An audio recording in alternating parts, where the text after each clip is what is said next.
KPCC ಅಧ್ಯಕ್ಷರಾಗ್ತಾರೆ ಅನ್ನೋ ನಿಟ್ಟಿನಲ್ಲಿ ಚರ್ಚೆ ಆಗ್ತಿದೆ.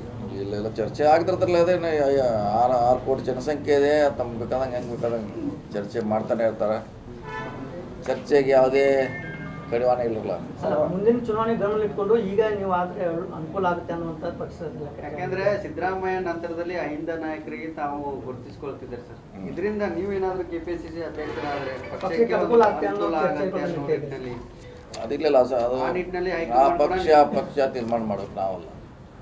ಒಂದ್ ವೇಳೆ ನಿರ್ಧಾರ ಮಾಡಿದ್ರೆ ತಾವು ಸ್ವೀಕಾರ ಮಾಡಿಲ್ಲ. ನೀವು ಮುಂದೆ ಅಧ್ಯಕ್ಷರಾಗ್ತೀರ ಅಂತ ಹೇಳಿ ಈಗ ಹೊಸ ಹೆಲಿಕಾಪ್ಟರ್ ತಗೊಂಡಿರಿ ಅನ್ನೋಂಥದ್ದು ಹಳೆದು ಇತ್ತು ಎಕ್ಸ್ಚೇಂಜ್ ಮಾಡಿವ ಅಷ್ಟೇ. ಹೊಸ ಹೆಲಿಕಾಪ್ಟರ್ ಇನ್ನು ವಾಲ್ಮೀಕಿ ಪೇಟೆ ಪಯಣ ಮಾಡಿದ್ರೆ ಸರ್ ಹೇಗೆ ಸರ್ ಹೊಸ ಹೆಲಿಕಾಪ್ಟರ್? ಬರೀ ಎಕ್ಸ್ಚೇಂಜ್ ಆಗಿದೆ ಅಷ್ಟೇ, ನಮ್ದೇನು ಹಳೆದು ಇತ್ತೇ ಇತ್ತು, ಅದೇನು ಪ್ರಶ್ನೆ ಇಲ್ಲ. ನಿನ್ನೆ ಸಿಎಂ ಸಿದ್ದರಾಮಯ್ಯ ಅವರು ರಾಹುಲ್ ಗಾಂಧಿ ಸೋನಿಯಾ ಗಾಂಧಿ ಅವರನ್ನು ಭೇಟಿಯಾಗಿದ್ದಾರೆ. ಸಚಿವ ಸಂಪುಟ ವಿಸ್ತರಣೆ ಆಗುತ್ತಾ ಅಥವಾ ಏನಾದರೂ ನಾಯಕತ್ವ ಬದಲಾವಣೆ ಏನಾದರೂ? ನೋಡಿ, ನಿನ್ನೆ ಭೇಟಿಯಾಗಿದ್ದಾರೆ, ಅವ್ರು ಏನು ಮಾತುಕತೆ ಆಗಿದೆ ಅವ್ರಿಗೆ ಗೊತ್ತು. ಇಬ್ಬರು ನಾಯಕರ ಮಧ್ಯ ಹೇಳ್ಬೋದು, ಬೆಂಗಳೂರಲ್ಲಿ ಮಧ್ಯಂತರ ಕೇಳ ಅಲ್ಲಿ ಹೇಳ್ಬೋದು. ಸಚಿವ ಸಂಪುಟ ಏನಾದರೂ ವಿಸ್ತರಣೆ ಆಗ್ಬೋದು ಸರ್? ನಮ್ಮ ಕೈಲಿ ಇಲ್ಲದ ಕೇಳಿ ನಾವೇನು ಹೇಳೋದು ಹೇಳಿಗೆ, ಅದು ಮಾಡಬೇಕಾದ್ರೆ ಅವ್ರು ನಾವಲ್ಲ. ನಿನ್ನೆ ಹೇಳಿದ್ದೀವಿ, ಮೊನ್ನೆ ಹೇಳಿದ್ದೀವಿ. ಈ ವಿಡಿಯೋ ನಿಮಗೆ ಇಷ್ಟವಾದಲ್ಲಿ ಲೈಕ್ ಮಾಡಿ, ಶೇರ್ ಮಾಡಿ, ಸಬ್ಸ್ಕ್ರೈಬ್ ಮಾಡಿ.